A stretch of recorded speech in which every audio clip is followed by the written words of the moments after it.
Innalhamdulillah ve salatu ve selamu ala Resulillah thumma amma ba'd. Assalamu alaikum ve rahmatullahi ta'ala ve barakatuhu.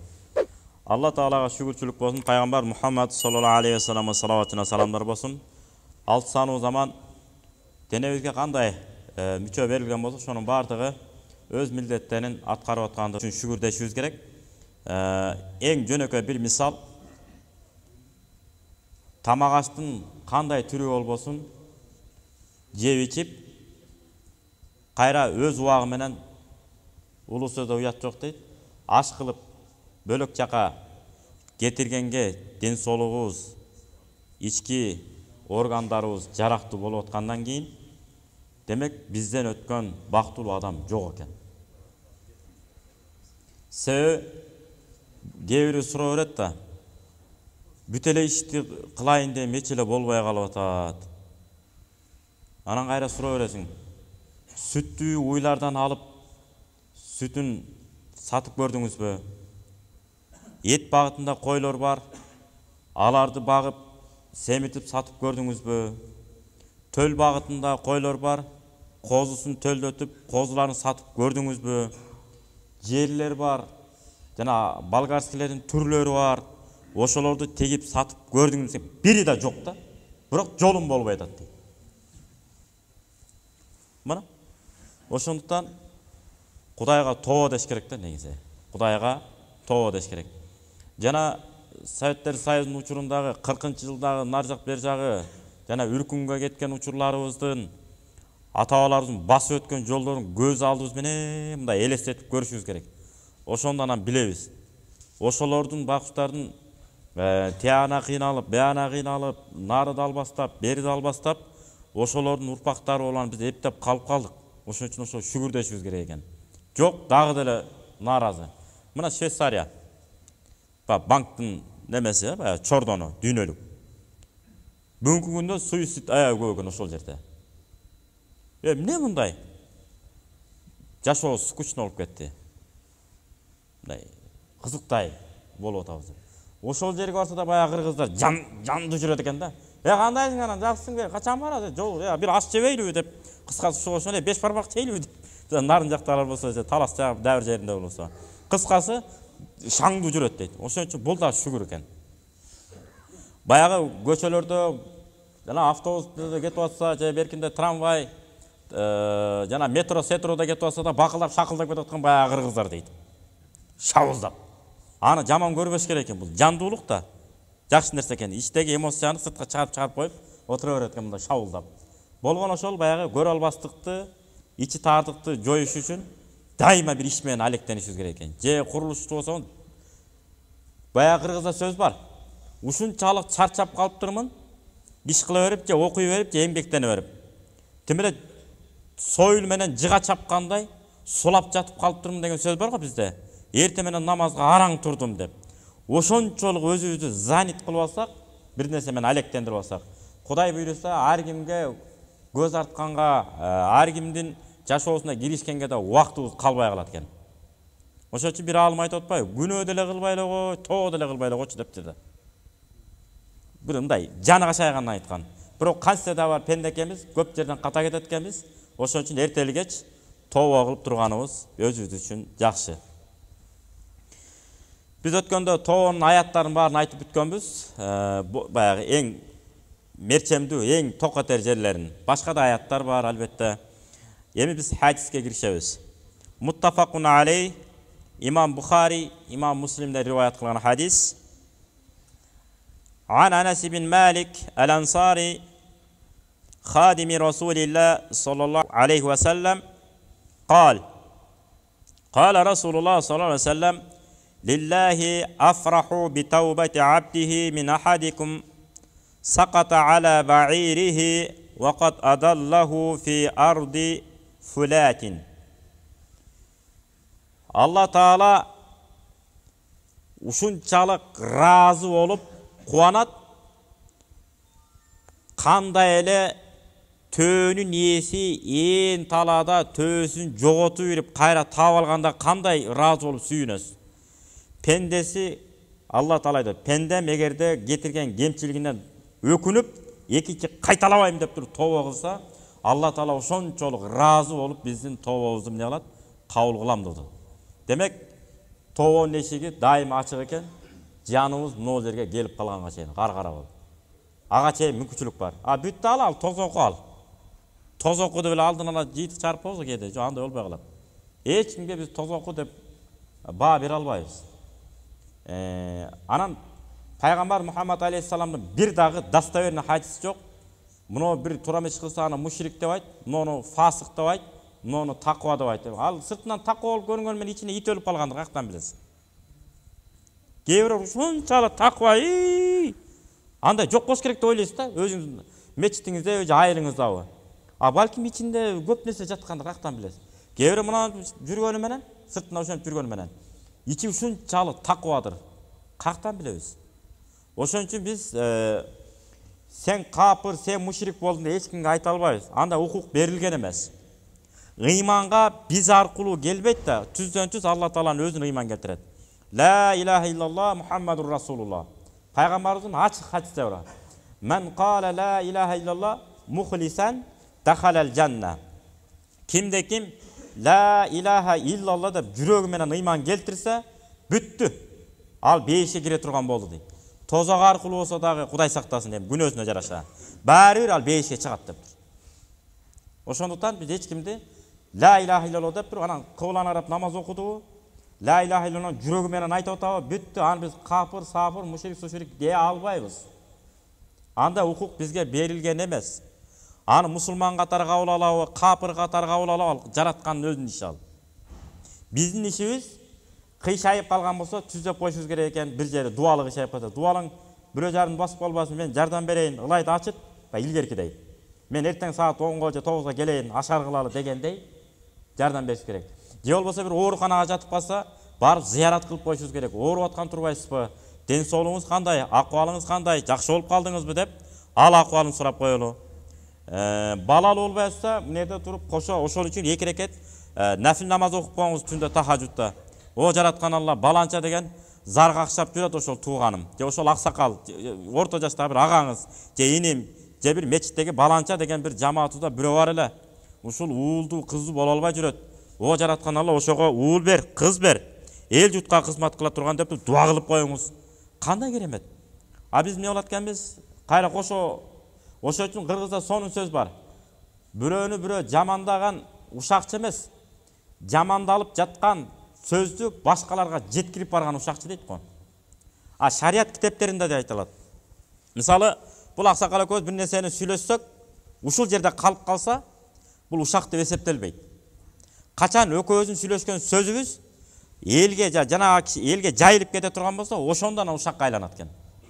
Демек, бул аксакал жеткирсе, бул аксакал ушакчы болот. Эгер мен жеткирсем, мен ушакчы болот экен да. Ошон үчүн кыргызда муну да сонун айткан. Жигит, эркек кишинин ичине жок дегенде бир токулгалуу ат батыш керек деген. Токулгалуу ат. Эркексиңби катты анча-анча нерсени эмне кыласың? Жайыш, бирөө кемчилигин айтып, жайыш сүннөт деген эч жерде жок. Парз дагы эмес, бирөөнүн кемчилигин бирөөлөргө жеткирүү. Тескерисинче эмне болот экен? Ушак болот, гыйбат деп коет, ошо ушак айыңга кирет. Ошондон Кудай өзү сактаган болсун. Эркек эркектей болгон жакшы экен да. Эми Ибн Аббас радияллаху анху мындай дейт.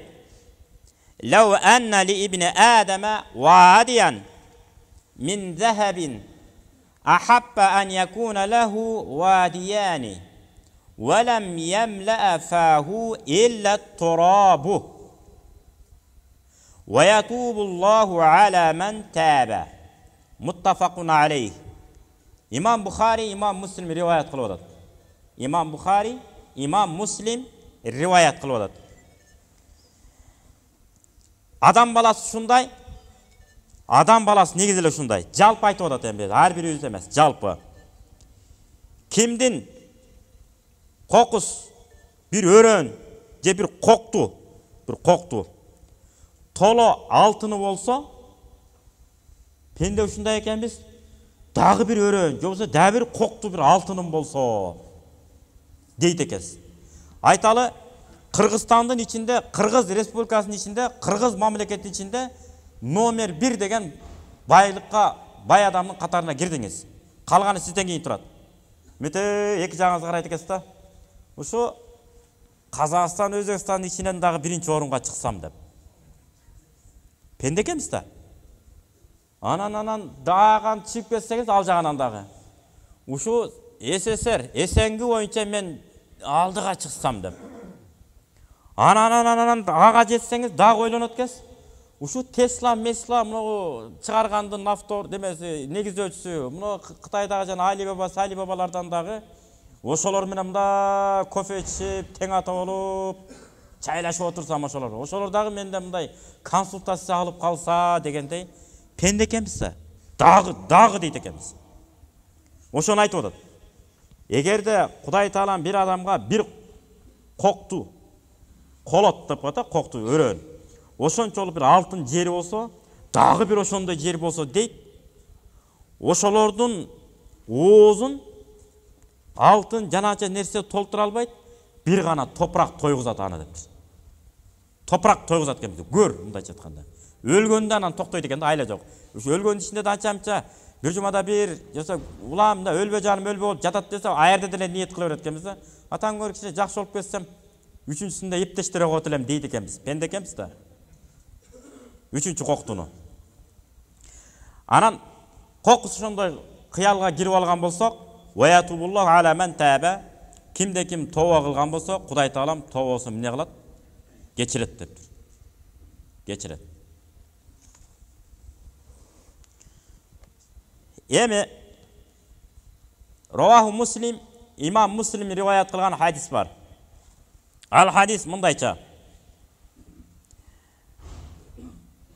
قال رسول الله صلى الله عليه وسلم يا أيها الناس توبوا إلى الله واستغفروه فإني أتوب في اليوم 100 مرة 100 مرة. Allah Taala bizge kayırılıp mınday deydigen. O adam buna karabайсыздар ба? Pendelerim de odat bizde. Peygamber Muhammed Aleyhisselam ne odat? Hadisti bizge çotqa kılıp toobonun erejelerin, tooba kılуунун кандай жакшы экенин Peygamberimiz Muhammed Aleyhisselam açıktap берип атат. O adamlar tooba kılgıla. Tooba kılgıla. Карабайсыз, мындай маанisi pendelerim деген сөз. Кудай Таалам bizge кайрылып атат. O pendelerim tooba kılgıla. Жана менден кечирим сурагыла. Албетте мен бир күндүн ичинде 100 жолу болсо дагы тообону кабыл кылганга мен даярмын. Болгону бир шарт, кайра кайталабаш керек деген шарт менен. Өткөнкү жумада айтканыбыздай, эми биягы пендечиликте деген ал болбойт ал. Эмне болду биягы десең, эми пендечиликте. Эми пенде экенбиз да баарыбыз эми. Андай болбойт да. Таза тооба кылып, экинчи андай ишке барбашыңыз керек. Айталы, бирөөнү дайыма кагып силкиген бир жаман адатыңыз бар. Отурчу. Сен отур. Улуу кичүү ушун кага бересиз да негедир. Ошону эмне кыласыз? Окуй. 5 маал намаз окуганым кайсы? Ар кимди кагып силкигеним кайсы? Кой, тооба кылайчы. Эч кимди кагып силкибей эле коеюн деп өзүңүздү контролдосоңуз, Кудайым буйруса ошол кемчилик күнөөлөрүңүздү Кудайым кечирет экен. Жок. Эртеден кечке ар кимди кагып силкийсиз. Үйүңүзгө барганда тооба кылдым деп. Эртеси дагы барасыз. Дагы ар кимди кагып силкесиз. Кечинде келип тооба кылдым. Ал тооба эмес ал. Ошон үчүн кайталабаш керек. Жаман жоруктарды. Аны дагы акчалай же каражат менен же азык түлүк менен илгерки аалымдар, мурунку муундагылар тообосун ошондой шарт менен аткарчу экен. Алардын да окуяларын азыр айтып беребиз бир аздан соң. Hazreti Umar radıyallahu anhu mınday dep сүрөттөйт. İclisu ila tawwabina fa innahum araqu afidatin. Murunku getirgen günöөлөрүнө өкүнүп тооба кылгандар менен бирге болгула дайыма деп. Албетте алар эң жүрөгү жумшак адамдар ошолор болот дептир да. Hazreti Umar radıyallahu anhu да башка керемет сөзү бар. İslamga чейинки жашоону көрбөгөн адамдар исламга киргенден кийин исламдын кадырын түшүнбөйт деген. Не деген сөз? Исламга чейинки жахилият деп коебуз го. Караңгылык, исламсыз. Мына Советтер Союзунун адамдарын айта берели азыр. Мына ошондой доорлорду көрүп койгон адамдар ислам динин кармана турган болсо, булар бизден дагы жакшыраак карманат экен да. Бул биздин сөз эмес, Азирети Умар радыйаллаху анхунун керемет сөзү. Булар демек салыштырат. Жаман жашаган кандай, жакшы жашаган кандай. Башка бир аят түшөт, ошол аят түшкөндө Азирети Умар сүйүнгөн экен. Алла Таала сайюбаттилуллаху сайиатихим. Кетирген күнөө жаман иштерин Кудай Таалам тооба кылгандыгы үчүн ошол пендеси күнөө иш кетирип жүрүп, тооба кылган пендесин жаман иштерин дагы соопко айландырып коет дегенде, мен эми бүгүн Абу Бакырдан ашып кеттим окшойт деген экен да. Анткени Азирети Абу Бакыр радыйаллаху анху динге чейин эле өзүн түз алып жүргөн киши болгон. Азирети Умар радыйаллаху анху өрт болгон, беттештерге да чыккан. Айткан сөздөр бар го. Өзүнүн кызын да көмгөнгө чейин барган, кээ бир риваяттар боюнча. Аны ошончолук мен кылбаганын баарын кылдым дейт. Ушунун баардыгы Кудай Таалам соопко айландыра турган болсо, демек мен Абу Бакырдан бүгүн аштым деген да. Тамаша иретинде айтып койгон ушундай. Көрбөйсүздөр, ушунчалык кылдат мамиле кылган.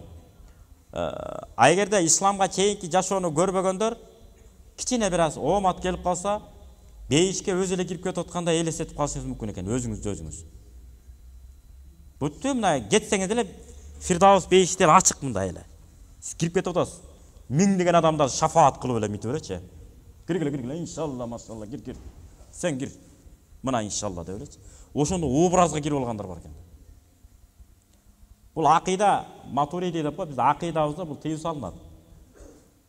Биз үмүт коркунуч менен жашайбыз. Үмүт деген кандай гана жаңылбайлы, Кудайым буйрса, Кудайым кечирет мени.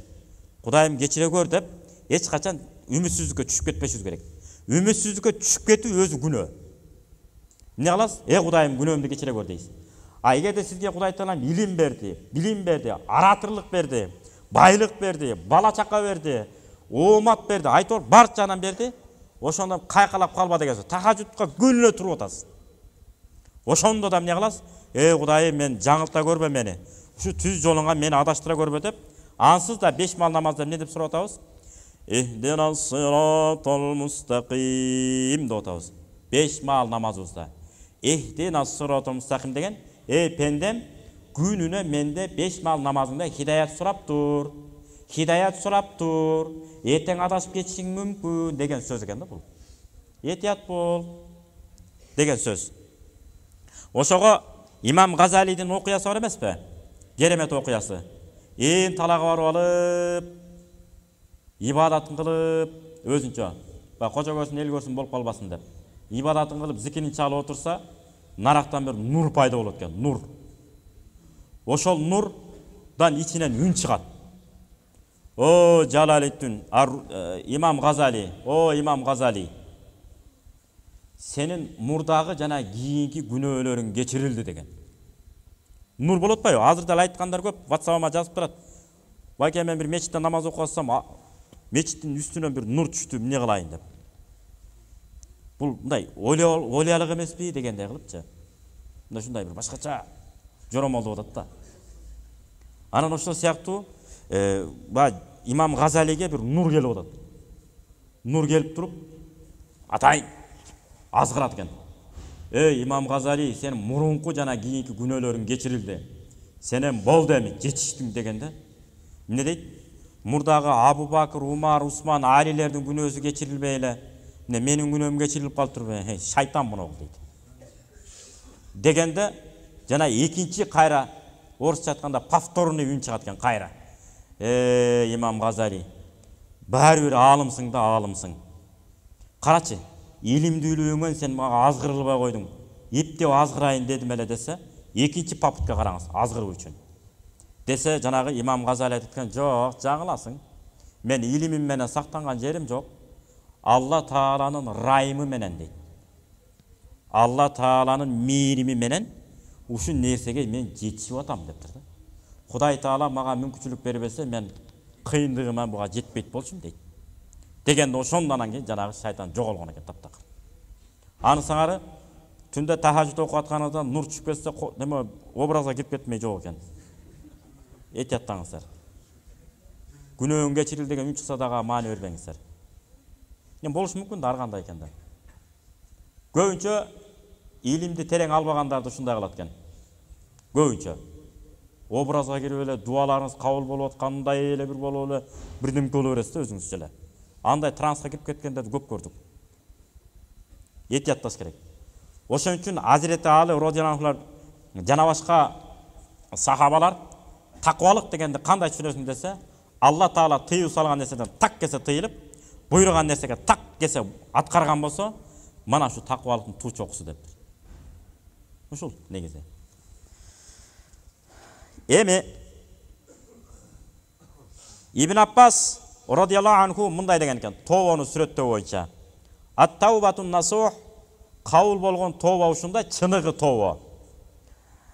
Ан-надам бил калби, жүрөк менен өкүнүү. Ушуну кылбай эле коюшум керек эле. Туура эмес кылдым депчи. Жүрөк менен өкүнөсүз. Мисалы, убагында ата-энеңизди кагып силкип койчуңуз. Ата-энеңизге телефон чалган колуңуз бошобойт. Аялыңыз телефон жазса, алганга жана жооп бергенге, керек болсо ыр жазып бергенге, ыр айтып бергенге дагы убактыңыз бар. Бирок курсагында 9 ай көтөргөн, шымыңызды булгап койгон кезде азыркыда памперс менен 2 саат, 3 саат алдырып жүргүзбөй, учурунда алмаштырып, жиркенбей анда дагы. Биздин шымдарыбызды жууп тазалаган апаларыбызга, аталарыбызга мындай кызмат кылып, телефон аркылуу болсо дагы, өткөндө да айтканбыз, онлайн аркылуу, видео менен болсо да чалып, акыбал сураганга убактыбыз жок болушу мүмкүн. Ошого өкүнүш керек экен да, коеюн энем, бүгүндөн баштап тоголдум. Ушуну эми көзү өтүп кеткендер болсо, жаткан жерлер жайлуу болсун. Көзү тирүү ата-энелерибиз барбы? Видео менен чалып эле күндө адат кылып алсаңыздар болот. 2 күндө бир, 3 күндө бир жок дегенде. Чалып, мындай эртең мененкисинде эле, же болсо кечкисин видео менен чалып. Кээде так алар малды чыгарып атканда чалып алат экенбиз. Ошолото биз бошоп калат экенбиз да. Же малды алып кирип атканда талаадан. Ошолото эмес, ошону өткөрүп коюп, анан кечинде чалсак, эртең менен эрте чалсак, бул керемет экен, башкача сүйүнөт экен алар. Вал истигфар бил лисан. Тил менен истигфар айтуу. Экинчи шарты. Ибн Аббас радияллаху анху сүрөттөп берип атат. Пайгамбарыбыздын тафсир боюнча ачыктама берүүчү сахабалардын эң алдыңкылары болгон. Биринчиси эмне болду? Жүрөк менен өкүнүү. Экинчиси тил менен истигфар айтуу. Үчүнчүсү ал-идмар алла яуда илейхи абадан. Экинчи ага кайтпайм деп өзүнө өзү сөз берип бекем туруу. Кайтпайсыз күнөөңүзгө. Болушу менен керемет болот.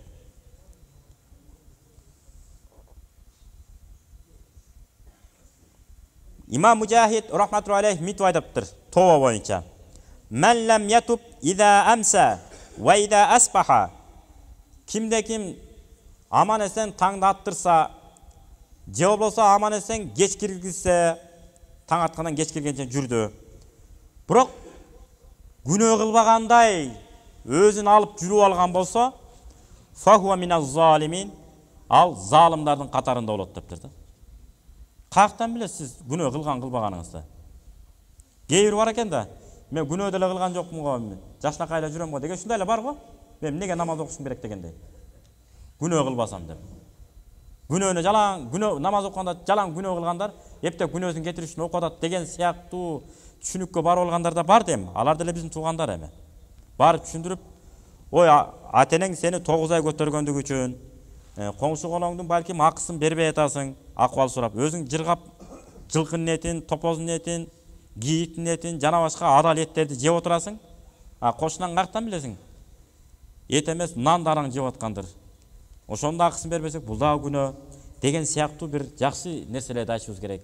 Балким ата-энеңиздин батасын ала албай калгандырсыз, сизден бирдемкени үмүт кылып отуруп. Мүмкүнчүлүгүңүз жок болсо айла жок. Бирок мүмкүнчүлүк болгон учурда тамак аш менен да ата-энебиздин батасын алсак, бул да керемет экен. Кыргыздар эмне деген? Токоштуу бала сүйкүмдүү. Токоштуу бала сүйкүмдүү деген. Демек, ата-энени жакшы карай турган бала сүйкүмдүү болот. ата энени жакшы карай албай ороңдогон баланы эмне кылат? Балам сен тың баласың. Сен эми өзүңчө эле окуат кыла бер деп ата эне эмне кылат? Эптеп бөлгөнгө аракет кылат. Эми тура эле ошентип бөлүп салыш керек. Окуатын кыла берсин өзү. Жанагындай лыпылдап атагандай істеп биринчи атасына берет, биринчи энесине берет.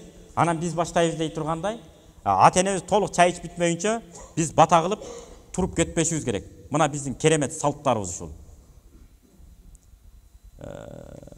Бул адат да, бул жакшы адат, сүннөт боюнча. Пайгамбар Мухаммад алейхиссалам ордунан турганга чейин каерде риваят бар экен, сахабалар туруп эле кетип калган деген. Жок, бүттүгү сыйлашкан. Керек болсо намазды дагы баштабай турушкан. Кой, пайгамбар кирип келсин, анан чогуу окуйбуз деп. Кечигип намазды каза болуп кетейин деди деген риваяттар бар. Кой, пайгамбардан өзү келди, анан биз имамдыкка чыкты, анан биз ыктыда калып окудук дейт. Мисал да эми бул деген сөз ынтымакты ыдыратпаш керек деген мааниге далалат кылып атат. Эми бир окуя бар. Ибн Масуд радиаллаху анху риваят кылган окуя. Бул өтө кызыктуу окуя. Аннаху марра зата яумин фи мавди'ин мин навахил Куфа. Куфа шаарынын бир аймактарынын ичинде Hazreti İbn Masud radıyallahu anhu bu fıkh boyunca aldığına hiç kim at saldırgan emez. Bu İbn Masud radıyallahu anhu ömrün kayakta ötkörgön, Irak'ta ötkörgön. Oşo üçün Irak'ta Hanafi alımlar ötö köp çıkkan. Uşu kişinin emgeginin negizinde Allah Taala bergen bu kişiye. Oşo üçün Irak'ta Hanafi alımlar ötö köp. Bugünkü günde Yardaniyadagı Doktor Salah, Said Fuda degen atактуу alımlar çıkıp atpайбы? Түпкү жери бүт ошо Ирактан. Ошо үчүн Имам Азам рахматуллахи алейхи ошо Ибн Масуд радияллаху анху риваят кылган хадистерде көп алган. Мына ушул киши көчөдө өтүп баратса, жалаң гана окшошкондор деп коет го бизде. Сөз таппай калган ушуну айтат. Атаң окшошкондор деп коет. Бүт окшошкондор жалаң бастыргычтар экен, ичкичтер. Отуруп алып, ичип отурган болот. Ошолорду да жаман көрүп карабашыбыз керек экен. Жакшы көз караш менен карап коюш керек экен. Вахум яшрабунал хамр. Алар арак ичип отурушат дейт. Бүт нерсени жакшы жагынан караганды үйрөнүш керек деген маселе бар го. Жана Муса алейхиссаламдагы жора жолдосун өтүп баратса, иттин өлүгүн көрүп, күлүп коюп кетет го. Беркилер мурдун жаап кетип атса, жанындагылар мурдун жаап кетип атса. Эмне биз тура эмес иш кылдыкпы, эмне болду? О Муса пайгамбар десе, тиш аппак экен деп тур го. Тиши аппак экен. Аны сасыган этине караган жок, тишинин аппактыгына карап койгон. Мына ошол сыяктуу Ибн Масуд радияллаху анхудагы ичип аткан адамдарга карабай, түрктөр айткандай көзөл кыраат менен ырдап аткан ырчыга карап туруп алды, үнүнө карап. Ошонун арасында бир ырчысы бар эле дейт, Разан деген. Разан деген. Ошо Разан үнү керемет экен да. Тигелер ичип отурат, Разан ырдан төгүп отурат дейт, жана дүкүлдөчкүч менен. Келтирип ырдап алат дейт. Билесиздер да, алар ырдайт, созот. Өздөрүнүн кырааты бар, өздөрүнүн оону бар алардын. Ошо менен келтирип ырдап атса, айткан экен да: "Ма ахсана хада саут лау кана ли кираатил Кур'ани." Кандай керемет үн деген да. Өт тозоку болгон тозокун ырын ырдап атасыңар деген жок. Үндүн өзүнө маани берип атат. Аны Кудай жаратты да. Ал өзүн өзү жаратып алган жок. Не деген үн? Ушун атаң көрүп Куранга окуганга иштетсек, сонун болмо экен. Куран окуса сонун болмо экен ушул. Ушул үнүн Куранга иштетсе болмо экен деп мында таңыркап карап коюптур. Атайын угузбай айтып койгон. Анан баягы көрүнбөй айтат го, мастан жинди качып кутулуптур деп. Мастарга жолобош керек. Ал атасында, чоң атасында карабайт алып. Анан көрүнбөй чапанын мындайынан жаап алып, акырын кетип калыптыр. Ибн Масуд радияллаху анху. Анан ошентип жолдо баратканда бирөөсү ууп калат экен. Жанагы ырчы сезимтал киши болот. Жанам эмне деп сүйлөдү дейт, биз турал биртеке деди дейт. Карасаңыз, өзү ырдап атат, кулагы биякта экен. Биртеке деди тетиги. Эмне деди гана, кимиң уктуң десе, сен үнүңө таңыркап айтты. Эмне деп айтты? Үнү кандай сонун керемет үн. Эгерде Куран окуганга ушул үнүн иштесе жакшы болмо экен деди. Десе жанагы сөзү жүрөгүнө таасир берип, эмнеге митти деп, мен жөнүндө жакшы сөз сүйлөптүр деп издеп барат анан. издеп барып, анан бир бет арчыган полотенце бар го, ошону мына мойнуна тыштап алган дейт. Мындайна дарат алып бети колун арчый тургансыпчы. Бана тыштап алып, жанына барганда Ибн Масуд радияллаху анху кучактап алып ыйлайт экен да, шолоктоп. Өзүнөн өзү эле. Ыйлай берет го, билесиз го, жана өтө көп ичип кеткенде мылжып эле ыйлай берет. Мылжып эле ыйлай берет. Сасыбай турчунары дебешибиз керек экен да. Ары кайра тартып отуруп анан эмне кылат? Ошол жерден кучактап алып, Ибн Масуд радияллаху анху ал деле ыйлайт экен да, шолоктоп. Экөө бири-бирине уктап эмнеге ыйлап атат, өздөрү деле түшүнбөйт. Бирок ыйлап атат. Бири-бирине ээрип. Анан ошол жерден бир маалда айтат экен, мен тобо кылдым депчи. Тобо кылдым. Анда кел деп туруп анан намаздын эрежелерин, анан Куран окуу боюнча лазема дейт. Ибн Масуд радияллаху анху этегин бекем кармап кетпей койду дейт. Артында эле жүрүп алды дейт. 5 мал намаз окуганда эле. Кошчо эле жүрө берди дейт. Ошентип Куранды толук өздөштүрүп бүттү дейт, жаттап. Андан кийин анан илим алды дейт. Атактуу аалым болду ошол өзүнүн шаарында дейт. Кээ бир риwayаттарда келет, Ибн Масуд радияллаху анхунун илим, сабак берүү жолун улантты деген дагы. Мына ошондой аны сыңары ичип кеткен адамдарды сен алкастың, бомузсуң, сомузсуң дебешибиз керек. Жакшы көз караш менен карашыбыз керек. Жөнөкөй адамдар бияка болмоңуз. Ичип кеткен адамдарга да жакшы көз караш менен карашыбыз керек экен. Дәвр окуя бар. Абдулкадыр Жилани деген оли адам өткөн. Ошого айтып атпайбы? Жолда ишеп, мына гел жеп жатса, ба жаман көз караш менен карап, таң ичип кеткен сасык адам деп аны ким жакшы көрөт? Эч ким жакшы көрбөйт да. Десе, анта Абдулкадыр дептир да. Кадыр деген кудурет ээси, Алла Тааланын сыпаты да бул.